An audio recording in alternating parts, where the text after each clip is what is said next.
नमस्कार, कैसे आप सब लोग। उम्मीद है बहुत अच्छे होंगे।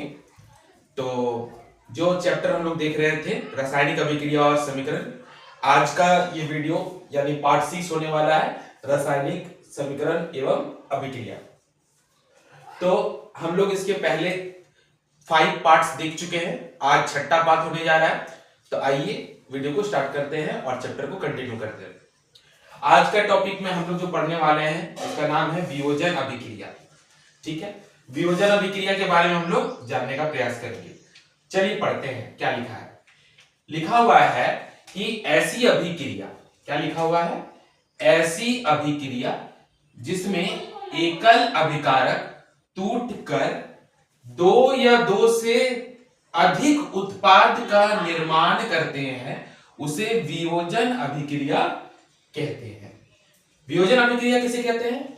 वियोजन अभिक्रिया ऐसी अभिक्रिया होती है जिसमें एकल अभिकारक टूटकर एक से अधिक यानी दो या दो से अधिक उत्पादों का निर्माण करती है।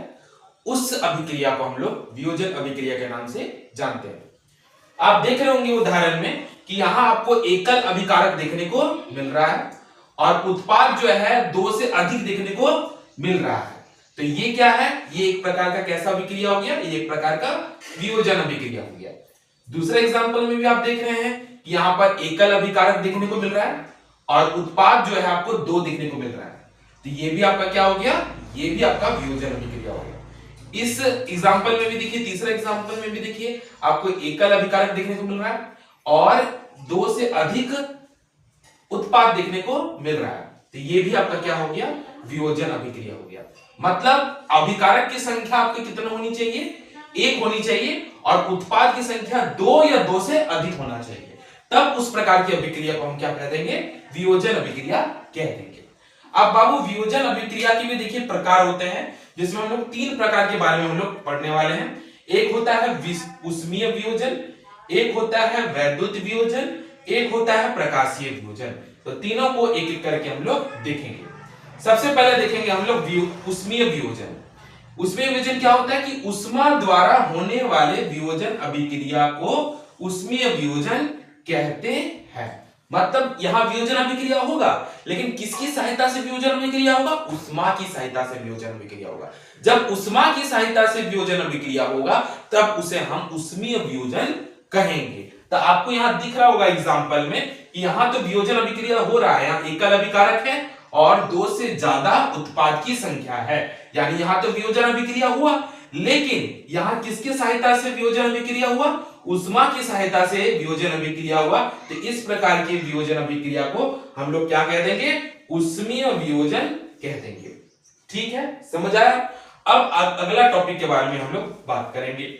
अगला जो टॉपिक है उसका नाम है वैद्युत वियोजन। वैद्युत वियोजन क्या होता है कि विद्युत धारा द्वारा होने वाले वियोजन अभिक्रिया को वैद्युत वियोजन कहते हैं। मतलब विद्युत धारा द्वारा जब आपका वियोजन अभिक्रिया होगा, उस वियोजन अभिक्रिया को हम लोग क्या कहेंगे? उस वियोजन अभिक्रिया को हम लोग वैद्युत वियोजन कहेंगे।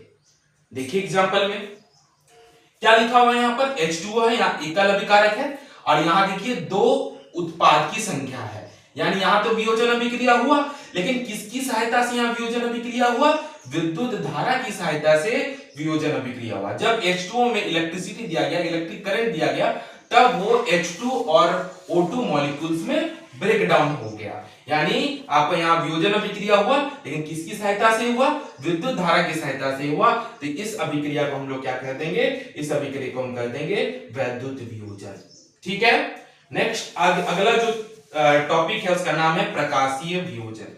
अब प्रकाशीय वियोजन क्या होता है इसको देखते हैं कि सूर्य के प्रकाश द्वारा होने वाले वियोजन अभिक्रिया को प्रकाशीय वियोजन कहते हैं।